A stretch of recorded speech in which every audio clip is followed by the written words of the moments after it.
Welcome, everyone. Today we have Dr. Flint McGlaughlin, a leader in the marketing space, around 30 years of experience, hundreds of millions of dollars in marketing experiments run, trying to uncover why people say yes. I am beyond excited to have Flint on today because Flint has influenced me so dramatically, from the way that he approaches problem solving and watching all of his, probably hundreds of hours of videos on YouTube. I'm a former student of Mech Labs, where I actually use the courses to understand value proposition at a very fundamental level. And Flint has been gracious enough to come on the show today. If you don't know about this show, what we're really trying to focus on is long-term value creation. And our initial guests have all been around trying to understand the exchange of value and long-term value creation. Flint has created this book called The Marketer as Philosopher, which I believe is going to be a timeless classic that's going to be relevant for hundreds of years. So thank you, Flint, so much for joining us today on the Jon Kragh Show. And if you could give a quick intro to everyone, a little bit about your background for anyone who may not know you. Well, I'm old. I've spent almost 30 years trying to understand the answer to a single question, and that is, why do people say yes? We've run about 10,000 experiments in the lab, and then we've abstracted from those experiments the psychological variables that impact a particular kind of yes. John, I'm not interested in just any, but the yes that precedes transformation, a change of stasis. In the Greek, we call it metanoia.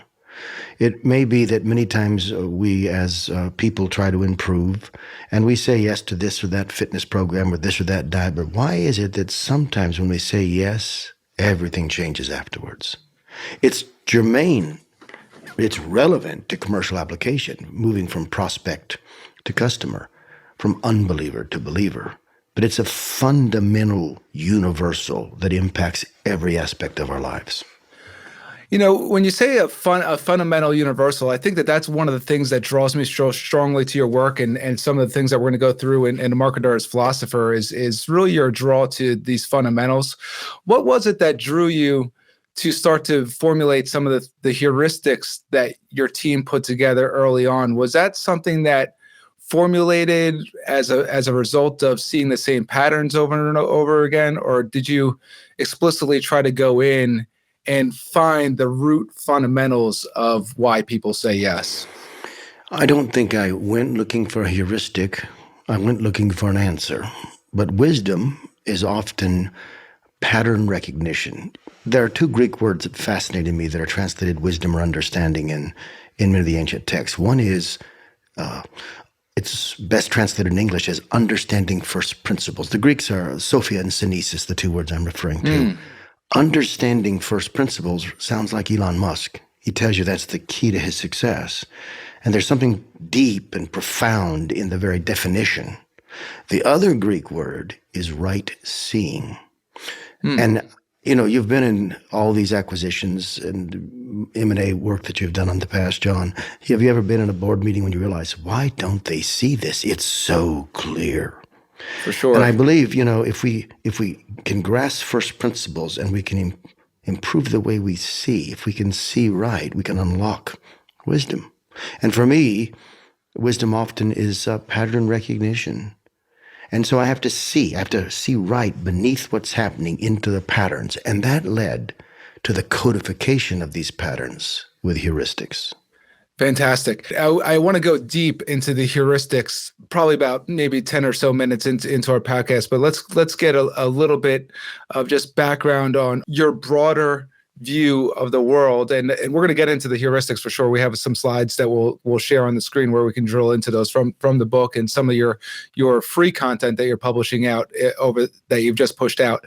So you have this very interesting title on your book that is not New York Times seller book of the week kind of title. You have this book title, The Marketer as Philosopher. So we're going to talk a lot about marketing, why people say yes, but let's dig into this philosopher word. Where did you start to get into philosophy, and what is the impact of philosophy been on your life and your approach to marketing? Well, first of all of us are philosophers. We're just, some of us are worse than others because we haven't thought through the very paradigm we see the world through. Philosophy's lost its original meaning. It comes from two Greek words, philos and back to Sophia. It's the love of wisdom. And the problem with marketing is everything is focused on the surface. And in fact, let's go even deeper. There's a general problem with the fact that almost all the literature is about marketing and almost none is about the marketer. But when I start teaching a group, I don't even begin to touch marketing till I can get into the marketer themselves, their paradigm, their mindset, their self-awareness. What is their role and what is their work? And by the way, if you were to lose the negative connotation that comes with marketing and go deep into the root of the word, it's an essential survival skill within the social dynamic. No matter what the academics would like to argue about, great marketers do not make claims. They foster conclusions. They control something in science we call, there's an observation of a signal set that produces conclusions, that produces decisions, that produces the behavior that we're looking for. Conversion happens first after someone has made a certain conclusion. And so I want to understand how to adjust the signal sets. To do that, back to the Greek and synesis, I need right seeing. I need to see the page, the message, just like my customer sees it. Then I can adjust it to produce the conclusions that precede the decisions. So that's really interesting, and the way that you describe that sounds very logical. And I want to ask you a question that may seem rather odd, I suppose, from a perspective of the way that you see philosophy and marketing in this conclusion piece. So what you describe about this approach to your view on marketing in this conclusion aspect to a marketer reaching the conclusion, it sounds very Greek, Plato, Aristotle, in that realm of philosophy. Whereas, I'm a big fan of Kierkegaard, and it's less focused on, I'll say, like the Jerusalem side, more of a faith-based side of Western philosophy, which would come over with more of a faith-based approach. Have you been more influenced by the Greek side of thinking, as far as from a philosophical standpoint, the very rational mindset, or is there a place for this more faith-based, leap of faith kind of view of the world that someone like a Kierkegaard would lead you towards? Well, I think Kierkegaard would answer that in a different way. After all, he did his thesis on the concept of irony and compared Jesus with Socrates. I'm not certain that it's binary. I think binary is created by our small view of the world. Indeed, you're really asking a question that's almost, you could answer the same question and stay within the Greek side, because you could say this is the difference between a Platonic approach and an Aristotelian approach. Indeed, much of early Christianity found harmony in the Platonic work, particularly about forms. Whereas on the Aristotelian side, you find Aquinas. Much of his work, the prince, the theologian of the Catholic Church, was based on the worldview of Aquinas, who was much more of a logician, much more working down a rational path. My danger is the same as yours. Our self-deception comes where we make such assumptions. The truth is where you find it. And I'll take it in Plato, and I'll take it in Aristotle, and I'll take it even in places that maybe I find enemies. Because again, I want to know. I want true wisdom, and it comes at a price. That's phenomenal. The truth is where you find it.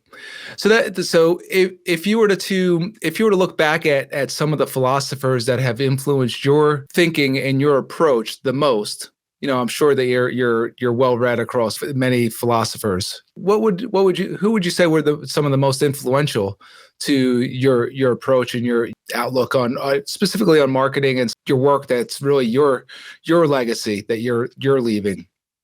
Well, first of all, I was a bit of a captive audience in the early years. I was spent part of my early life in a log cabin on the Alaskan Yukon border, 120 miles out of Whitehorse, straight back in the bush, Part of the time there weren't even roads.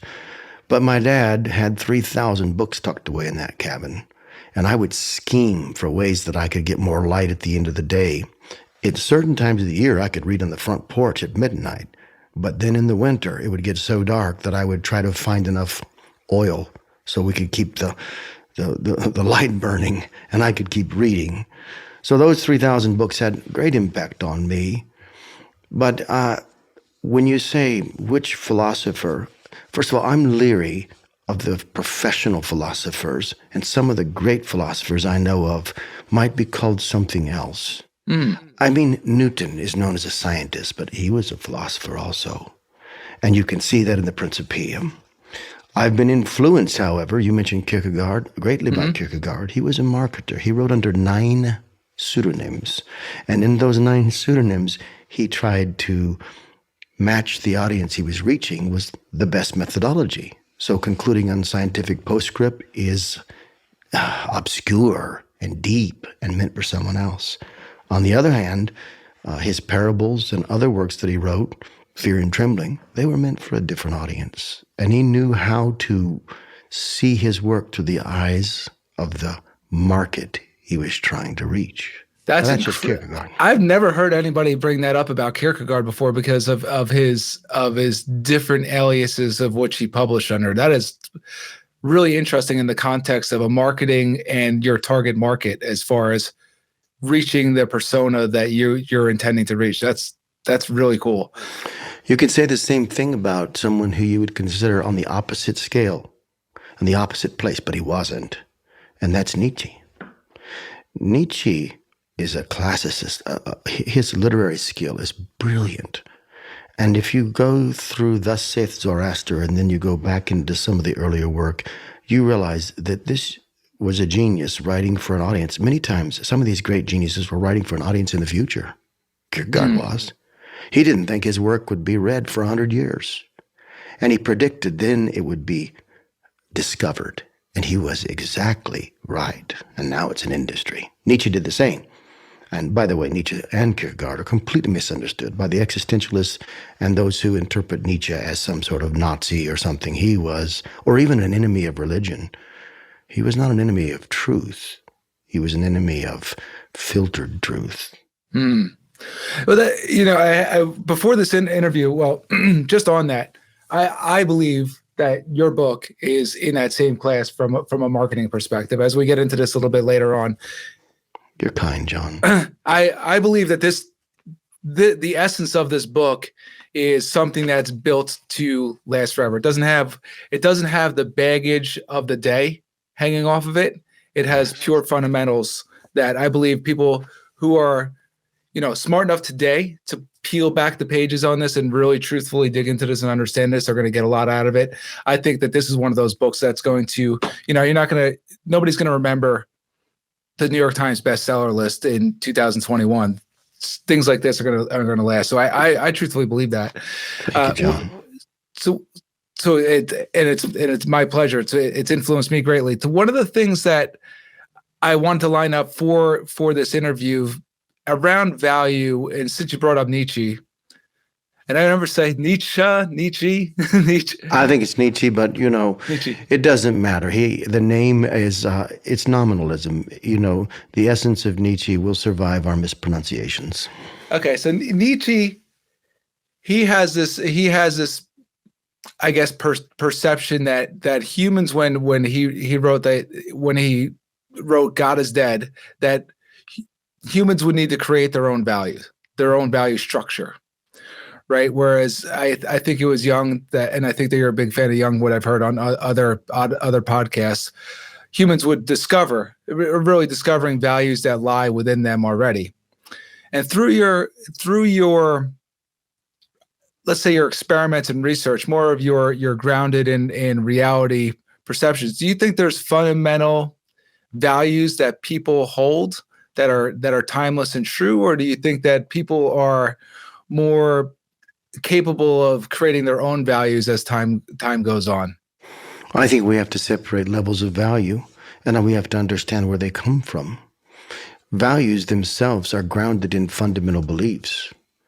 If you believe that, for instance, the life terminates at death and that you are nothing more than a material animal who will erode and rot, I call it worm food, that belief might produce a different set of values than if you think you are to survive death, and that beyond this you will still be in the becoming phase, in that separation from absolute being and absolute becoming. Now, whether you are one or the other, the truth for me is that I have beliefs that produce values. I also have promises that produce obligations. And since I value keeping my promise because it aligns me, in fact, I'll tell you, think of it more like this. Imagine that I have a narrow straw or a piece of bamboo or a stick in front of me. I don't like to think of values the way they're taught in school. Let's think of it this way. If I push straight down on that, imagine it's vertical, it's on the table, my fingers are on the top, I push down. If I remain in absolute alignment, that small, narrow, weak stick can withstand an enormous amount of force. But any variation in the angle that I push down will cause it to bend and snap. This is true also of you and I, John. When we are fully aligned from our core all the way through to our actions, then pressure does not break us. But when we are not, when we move that stick a little to the left, a little to the right, when we vary from those core values, we become brittle. I don't read philosophy to gain knowledge. I feed on these great thinkers' work in order to see windows into myself and eliminate self-deception and to produce that sort of alignment that Nietzsche valued in his projection through to the Uberman, that Kierkegaard valued in his 3 spheres of spirituality. You may be familiar with those, but from the aesthetic to the ethical to what scholars call religious A, or to what Jung valued in what he called individuation, if we were to translate roughly. These are all talking about the same thing. It doesn't mean that all roads lead to the same place. And Right. I just mean that, the truth is where you find it. That's phenomenal. And I think for our listeners, this podcast is going to be something that, I've heard it said before with, say, some of Plato's work. You need to read the Republic, 3 or 4 times to really read it for the first time. I think that this podcast, at least for me, is going to be one of those things where I'm going to want to reflect on some of the perspectives that's Flint's bringing to us. So, I guess one more John, piece can I just say something there? Despite the abstract esoteric conversation of the last 10 minutes, it is this thinking that produced the hypotheses that were put into a lab. I saw an experiment with Verizon produce over $1 billion. I've seen experiments produce 200 million, and that's path A against path B, and measured not measured in projections, but measured in the cash difference between the 2 paths as they alternate in real time with a single factorial design of experiments. Yeah. So this may seem impractical, irrelevant somewhere else, but this is simply getting deep beneath the how into the why, so that you can achieve results that no one else achieves. And it doesn't just apply to business; it applies to every area of your life. For sure. Where I say to listen back a few times, I come into this as a believer in spending so much time. You had brought up Elon Musk earlier around about fundamentals and first principles thinking. Yes. It is so incredibly important to spend the time to get the fundamentals correct. Yes. I found that it is worth spending the extra effort to uncover and revisit and the foundational elements and to reflect on those because of the things that you bring up, because they are extremely practical. You take the time to slow down and boil it down and then push it forward. I'm very, very much in favor of first principle thinking and spending the time on it, because it is so impactful and practical to bring that. So with that, let's take some time. I know that I just want to make sure that we're good on time. I want to go into some of those first principles that you've discovered that you bring out in the Marketer as Philosopher. And I believe that you're going to start to uncover some of these things in a free series that you have coming out on YouTube. I know some of the episodes are already released, but would it work for you if I bring up some of the slides to go through? Sure. Whatever you want to do, proposition? John. Yeah, sure. We just want to serve the audience. You tell me how, and I'll do my best. Yeah, so I'm gonna bring to the audience what I have found super useful for reflecting upon. So I'm gonna bring that up real quick. Let's bring up this slide from the book. So this is from the Marketer as Philosopher, and this is the value proposition sketch overview here. Now, why don't you give the audience a 30,000-foot view of what this sketch is about and how you see value proposition?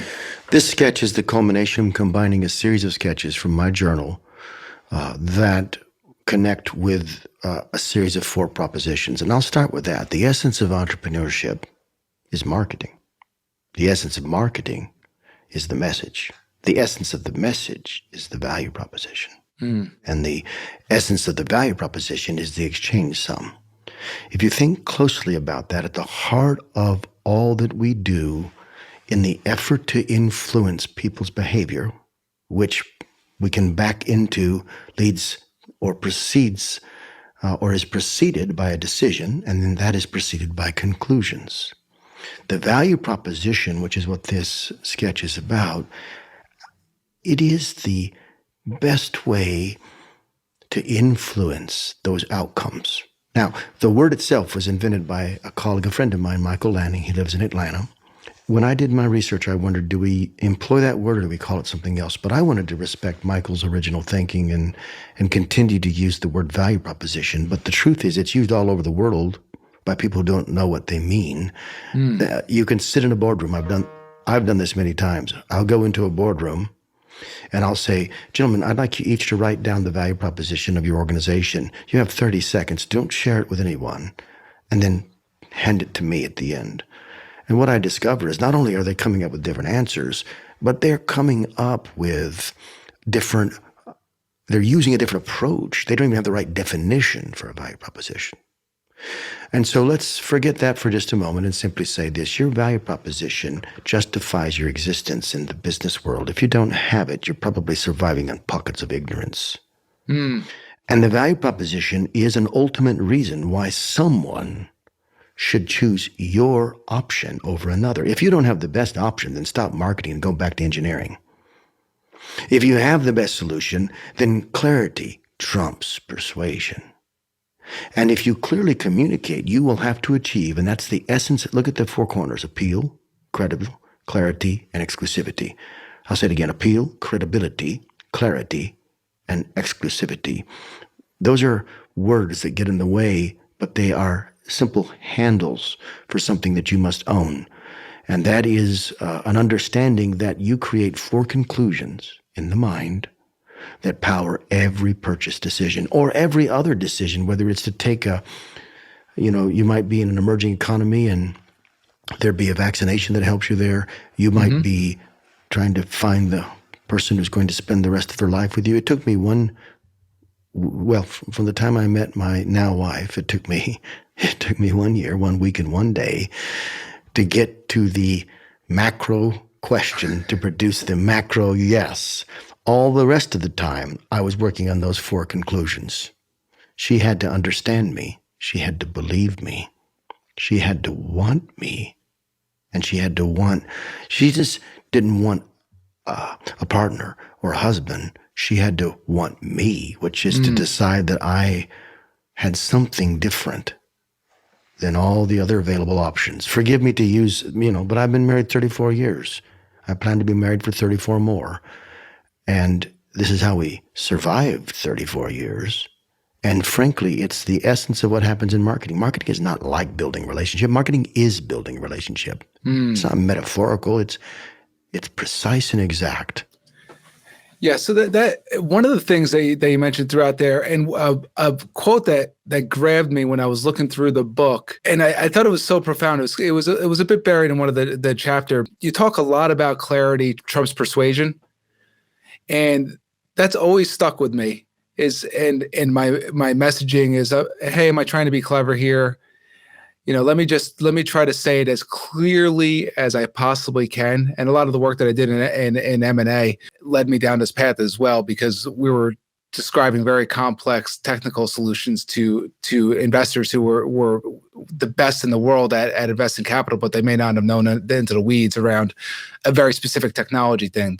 So clarity has really struck me. And what you're saying of your marriage, one of the things that struck me in the book was that if I can't understand you, I can't believe you. And that really hit me hard. Apologize if I quoted that incorrectly, but that I believe that was the essence of it. So to help us understand that understanding part, let's go a little bit deeper. Let's do this. You've got an audience that is listening, and they've entrusted us with their energy and time. Let's give them something now that would matter long after this conversation is over around the question you just asked, Jon. I'll do my best. I don't know if I can do as well as I should, but I will do my best to communicate something that I've learned from 10,000 plus experiments. Boil it all down and ask yourself, why would someone choose me? Or why would someone choose my offer? And I'm going to start to answer that by, first of all, suggesting to you that whatever you do in response to that, you are evoking a reason, an ultimate argument summarized with a reason. And this reason justifies your existence in this particular context. And so if you were, let's just use commercial application, because I use that in order to think about deeper things, to the universals beneath. But let's suppose you're wanting to win a customer. In the end, you're answering this question. If I'm the ideal customer, why would I purchase this from you rather than XYZ? Fill in the other options, fill in the competitors. And so when you start to answer that, you're forming a value proposition, weak or strong. And if it's strong and we can measure its force scientifically, then you're going to get many more yeses. When Steve Jobs offered 1,000 songs in your pocket on billboards everywhere, he was fielding a absolute compelling value proposition. Now, I'll come back to this understanding piece. For me to choose you, there are two dyads that represent two styles, two types of conclusions. One is just the communication dyad, and here it is. First, you've got to communicate the offer so that I can understand it. And we fail over and over again to do this. But think about it like it's a mathematical 0 and 1. We'll come back to this in a moment. If I can't understand it, then you get a 0. If I can, you get a 1. Let's call it a 0. If I can't understand it, then no one's going to get to the next step in that dyad. I believe it. Now, on the other hand, if I understand it, you get a 1. And I don't believe it, you get a 0. And what is 0 times any other whole number? 0. So until you win that, and by the way, those 0s and 1s are built into heuristics that we use to literally measure the force. We even do it with acquisitions. We can measure the extended value proposition potential of the combined entities and say, no, don't do it. You're going to dilute your core value proposition. And like KPMG says, 88% of all acquisitions fail to add shareholder value. This is because due diligence doesn't involve the most important piece, the measurement of the resulting value proposition's potential. Now, back to the other dyad. So let's suppose you have the best solution for someone, and I understand it and I believe it. Well, then I have to win 2 more conclusions in your mind, or you have to win them in my mind. Number 1 is that I want this now, and number 2 is that I want this now from you. I have to conclude that you have what I want, and I can't get it exactly like this anywhere else. It's a cognitive monopoly. Thank you, Peter Thiel, for what you said about all businesses are, all good businesses are a form of monopoly. They are. And the value proposition is the ultimate cognitive monopoly. And by the way, it won't get you into problems with antitrust suits, Microsoft or Google. So ultimately, you're trying to win a monopoly in the mind. But you can't conclude. Let's take that first piece, and I'm almost done, John. This is fantastic. Go. We'll take as much time as you want. This is gold. Let's say on a scale of 1 to 10, you have something I really want, and it's valuable, so we're going to give it a 9. That's right up there, right near the top. But if you're the only option, so this is sort of divisional, this other dyad. If you're the only option, then, what is 9 divided by 1? You get a 9. But let's suppose, by the way, that was the iPhone. And then came Android and the others, So now give me 3 other ways to get this accomplished. And suddenly that 9 is significantly diluted to a 3. But let's suppose that you have the 9. Let's suppose that right now you invent something the whole world wants. And you're the only one that has it. Well, the first was the divisional piece. So let's give it a 9 and say 9 divided by 1. You've got the only one, it's 9. This is rough. I'm just trying to simplify. I'm oversimplifying, But you get the point. Yeah. But on the other hand, let's suppose that you put this on a website and you don't communicate it clear enough that I understand it. What is 0 times 9? 0. And what if you communicate it so I understand it, but I don't believe it? What is 0 times 9? 0. So marketer, if you hear this, or entrepreneur, leader, first you got to get the 9. But when it comes time to articulate this, you need to do it so that you get a 1 for clarity, a 0-1, or a 1 for appeal, 0-1, or you're going to end up with the same result as if you didn't have that amazing value to start with, because all value that is not perceived is not believed. That's incredible, and I love the first part of it because I think it's very undervalued. And for anybody that's listening, Flint and his team have done so many experiments on YouTube that are out there for free, where I believe a lot of the times when I watch those experiments, one of the first things that you say, Flint, is I got 1 foot in and I got 1 foot out. And a lot of the times when you let's say shred someone's page, it's because you don't understand what they're even offering when you're on the page. When I get to a web page, I have to get 3 questions answered immediately. The first one is a where question. Am I in the right place? Even on Microsoft, you can't tell if you're in the right place half the time. Even if you know you're on Microsoft, it's not just the brand. Am I in the right place? The second question is, which is where? The second question is, what can I do here? A lot of times you land on the page, you're not even clear what it is you're supposed to do. And the third question is, why should I do it? You have 7 seconds, 4 inches to start answering those 3 questions, or you'll never even get the opportunity to present your call to action. They won't get that far. Wow, that's a fantastic mental model for anyone to use and execute on. Those are fantastic questions. Back to the diagram here. One of the things what became really clear for me is, for the listeners, McLabs has this heuristic which could scare a lot of people. It's not what it would be on here. There's an equation that I have in the slides. I'll quickly glance it up real quick. We'll pop back to the other sketch in a while.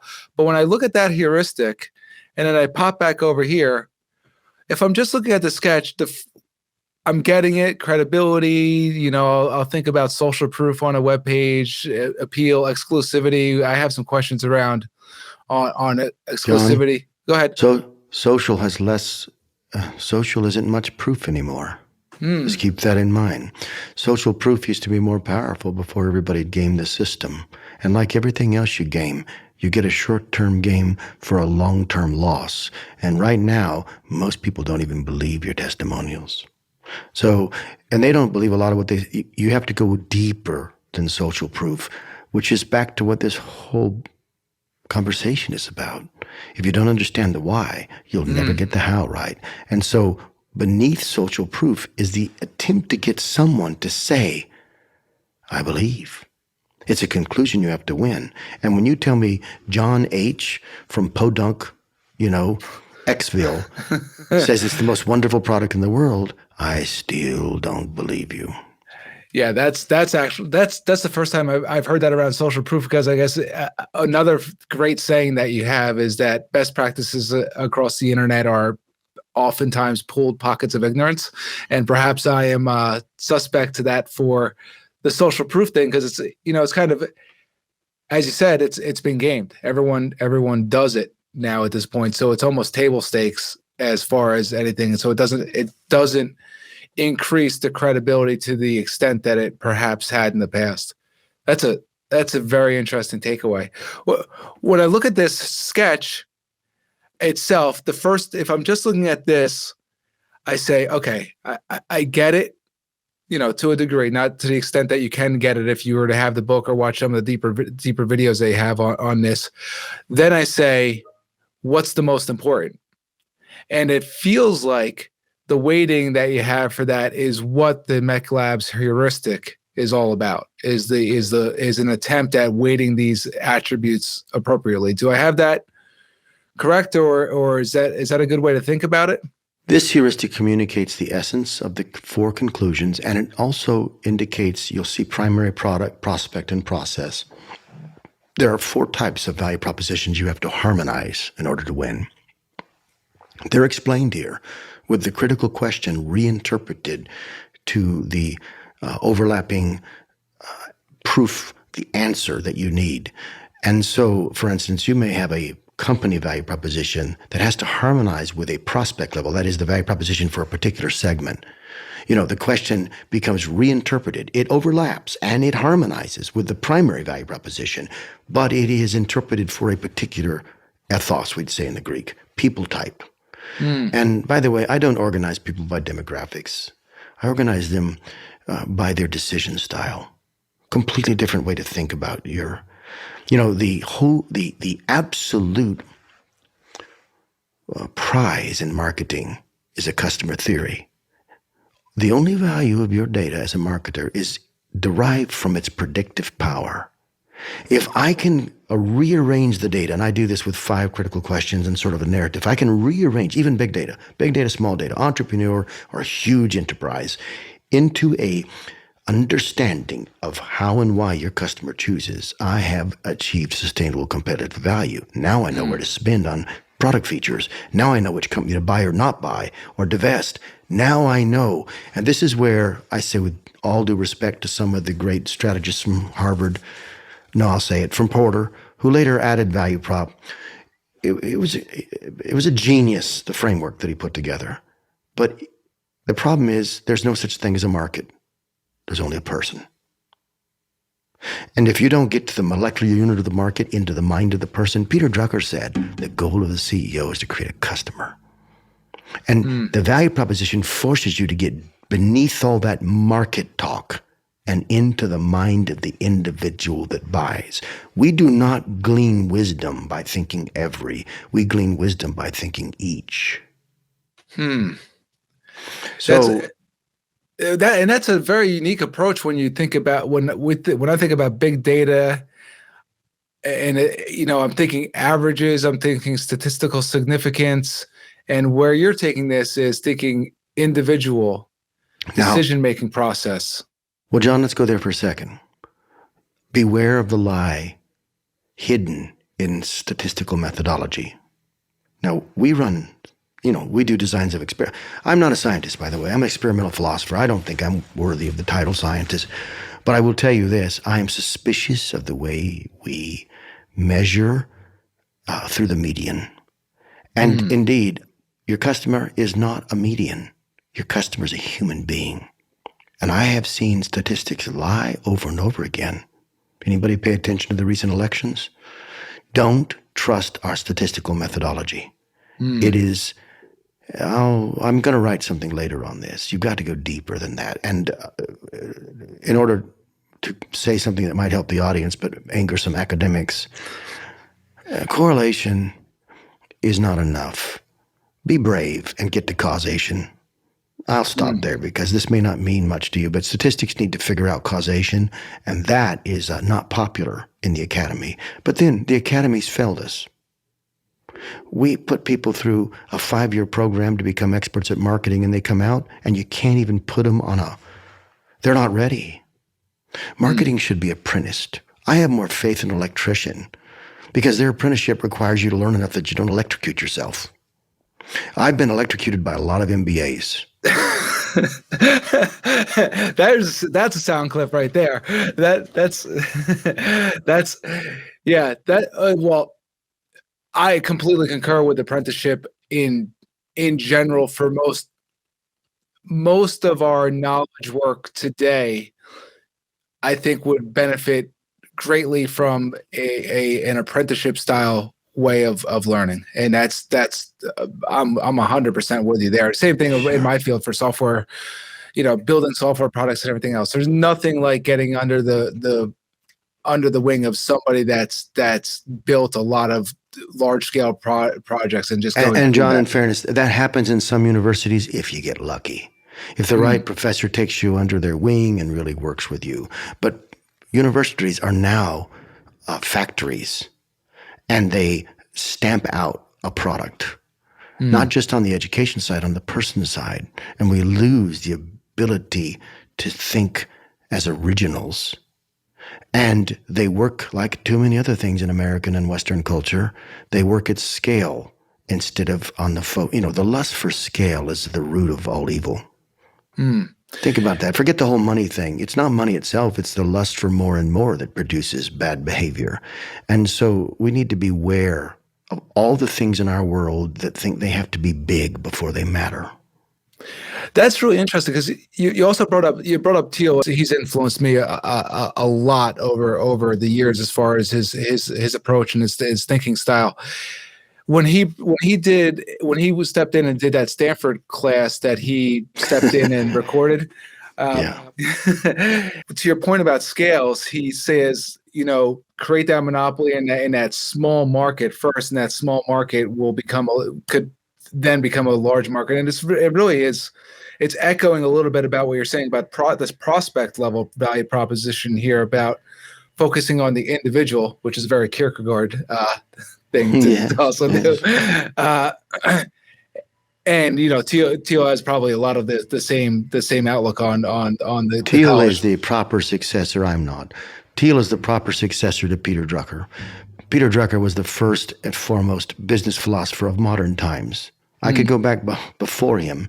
Seneca had something to do with business philosophy, but let's just go with recent times and say Drucker. He's underrated, undervalued. He's amazing. Thiel, like Drucker, fearlessly challenges the status quo, but not to challenge it. He's just thinking in an original way and getting to the why. And I admire the way he thinks about business issues. And so, we could all do well to read Peter Drucker's book, The Effective Executive and The Effective Manager, which, by the way, I don't know if you know this, John, but he wanted to call it something with the word strategy. And the publisher said, strategy's military. In those days, there wasn't a strategy industry. The Boston Consulting Group hadn't come along. And so in the end, they wouldn't let him use the word strategy. Wow. But it was a book about strategy, and it's more brilliant than any book written since it on the subject.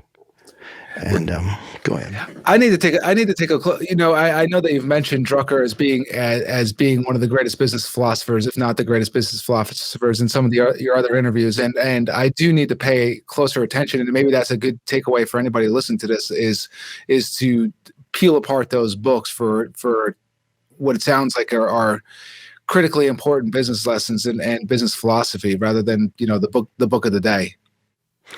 Well, I don't trust the book of the day. I trust those things that have stood the test of time. And even those, I won't say I trust, but I give them enough of my trust to invest energy in them. And I would say that Drucker stood the test of time. He worked at Little Claremont, and Harvard wouldn't have him in the beginning days. And then they came after him with great offers. And he said, no, I'm satisfied right here. He didn't chase status. He chased ideas. He was searching for that truth that we spoke about earlier. And he got beneath things. And I admire that about any human being in any endeavor.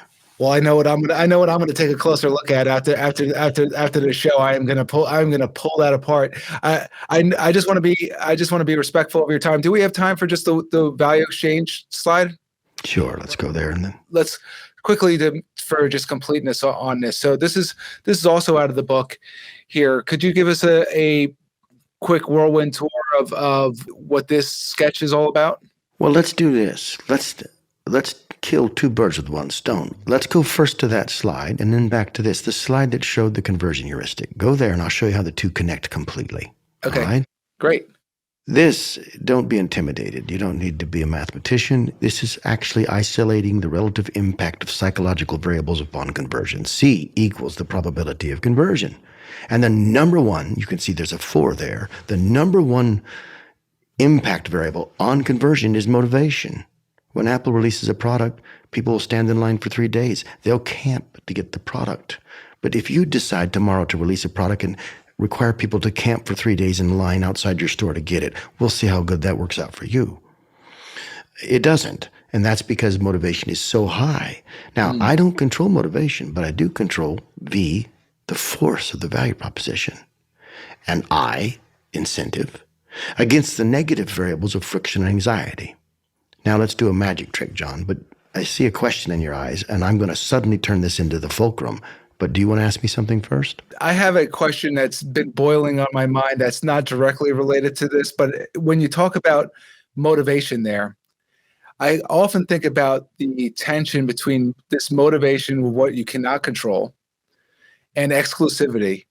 And if I were to say it in simpler terms, demand and generating demand for a product. So for example, or even let's take it even simpler. If you were to enter a crowded market with a product, you probably have a bad chance of surviving. If you're the 100th, I'll go to Teal again. If you're the 100th restaurant in the valley, you're gonna have a bad time.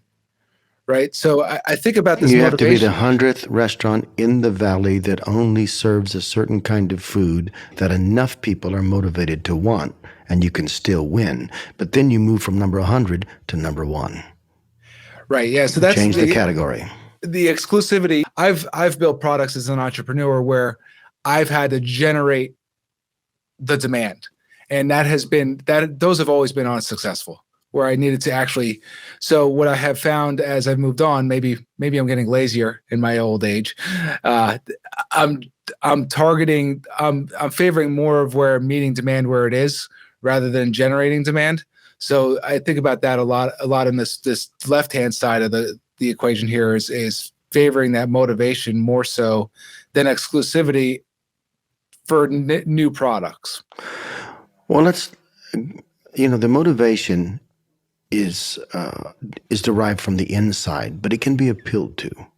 And you can break this into two types of motivation. There's an intrinsic motivation that someone has to solve a problem, which, by the way, don't worry about needs. Focus on wants. Until the need becomes a want, they're not motivated. All this business school talk about needs and wants is nonsense. How many of you have a friend who needs help, but they don't want it? Offering help does no good. In fact, metanoia, that conversion moment that I spoke about at the beginning of the program, doesn't happen until the need is transfigured into a want. So, aiming at the epicenter of their motivation with the force of your value proposition is the key to unlocking enormous value. Ooh. And if further you take the 4 conclusions of that value proposition, I understand now the offer. I believe what you're saying. I want this now. And I realize I can only get it from you. I want this from you. And you aim that at intense motivation. You have won. You have won. You won in the architecture before you did all the building. Yeah, that's incredibly useful. Did you want me to slide back to the? No, I'm going to take this down just because the okay, interruption. Go, Let me just tell folks it. this. Yep. All Yeah. right. What you can see here is take motivation and set it aside. It's outside the fulcrum, and realize that there are 4 variables. The force of value proposition plus incentive, those are positives. And friction, which is psychological resistance, and anxiety, which is psychological concern. They're different. They have to be treated different. So now you have 2 sets of 2 letters. Now take me back to the fulcrum, and I'll show you something. The value force on the left side of the fulcrum is only 2 things: the force of the value proposition and any incentive you add to that. That gives you weight on that fulcrum that can weight the left side down. On the right side is the cost force, has nothing to do with your price. It is the friction and anxiety that come with, for instance, your price might be a form of friction, psychological resistance, because it's high and I don't want to pay it. But it all fits into these two simple aspects of human nature.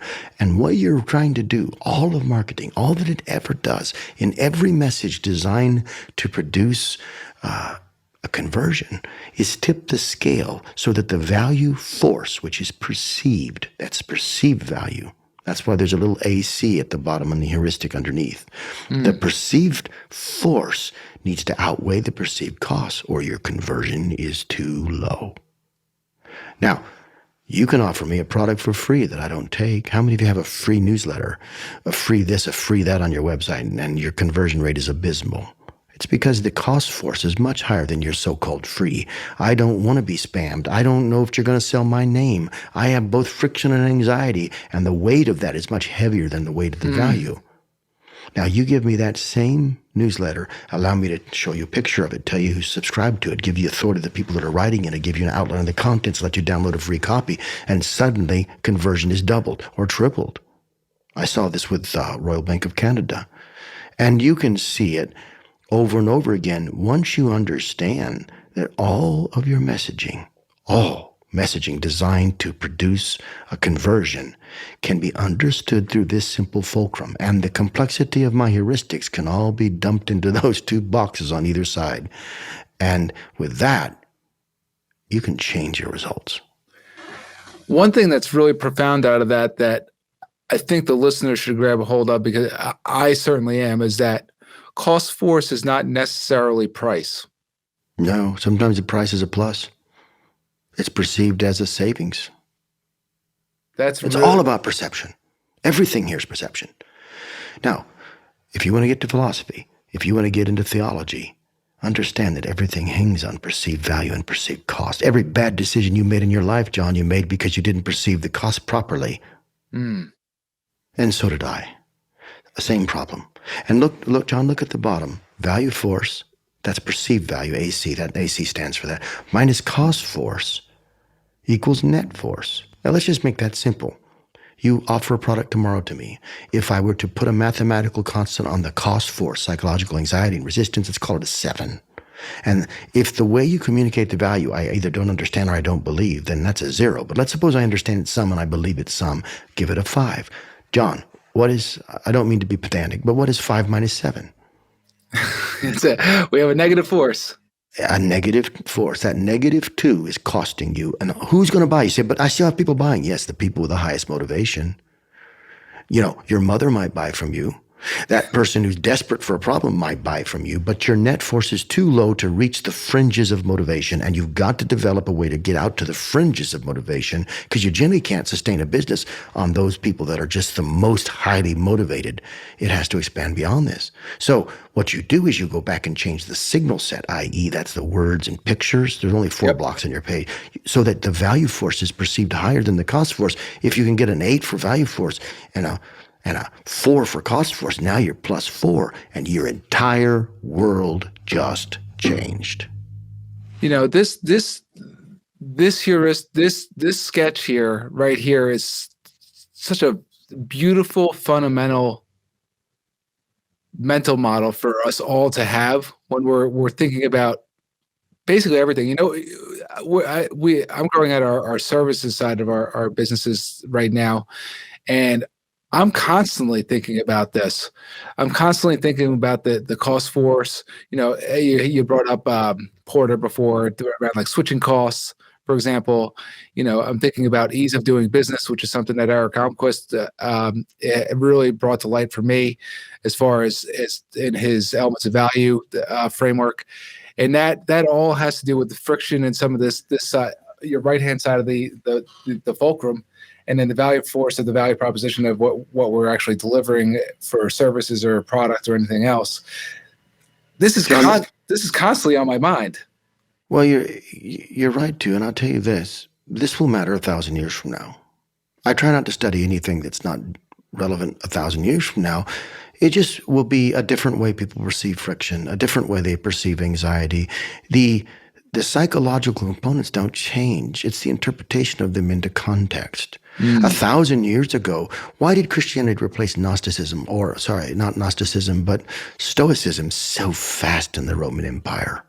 Go back and study the two value propositions. I'm not saying there wasn't a God factor. It's even more interesting if there wasn't, John. So, because the growth at 40% a year in the initial years and the explosion thereafter to the point where we divided a calendar by the birth of Christ, something amazing happened. It can be understood through this fulcrum. And that doesn't matter whether you're a believer or an unbeliever. It's profound in either way. That's really interesting, especially when you think about this, the recent gain in popularity of Stoicism in today's world, because the value proposition for Stoicism, I've read Meditations, I think I've heard you talk about on other podcasts that you had done some work with Tim Ferriss at one point. I know that he's very active in this. I think that he's co-sponsored some of the Stoic writings that some of the popular authors did early on.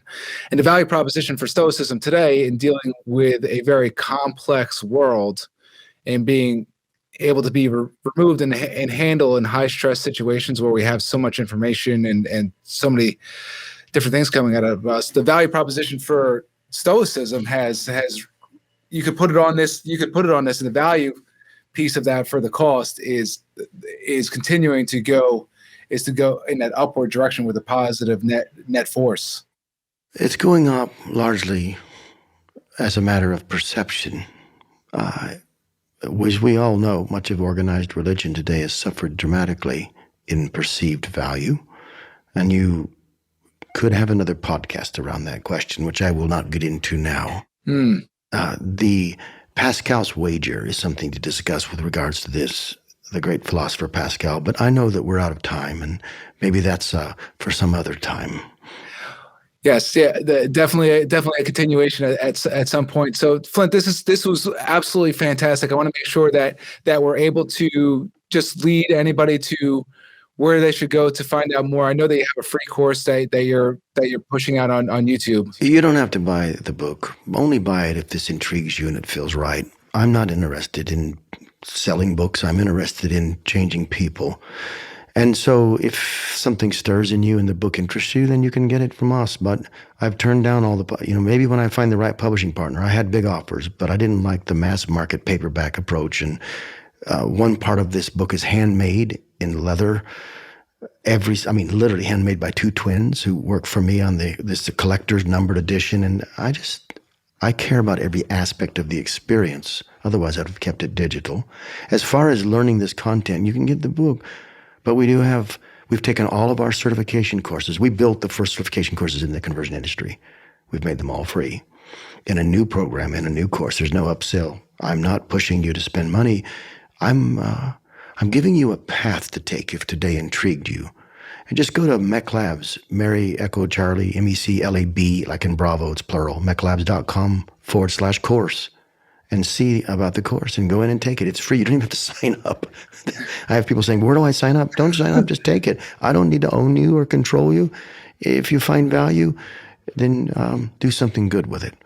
Yeah. And that's extremely generous for everybody. And just my testimonial on this. So this is my personal copy of Marketer as Philosopher. Then I've been sending executives copies of the book, and as Flint says, here's another wrapped up version of it. I don't think Flint knows that I had these. I didn't know that. I've been giving these to That's a candle wax seal on there. They actually stamped that with candle wax and a stamp that we made. That's incredible. Yeah. So, as you said, with strategy and everything earlier, I work with a lot of C-level executives, and, they know how important first principles are and fundamentals and everything else.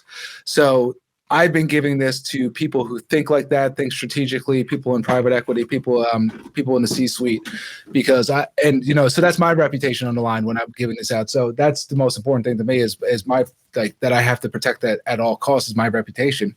And so I not only am a huge fan of this book, but I also give it out to the people that, thank you, John, have the most pick your people carefully. Give it to the right ones, and I value that.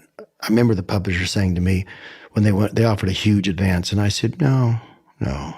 I said if the right person buys the book at the right time and has the right experience, then my mission is accomplished. I'm not worried about year 1 sales. I'm worried about year 50. Yeah.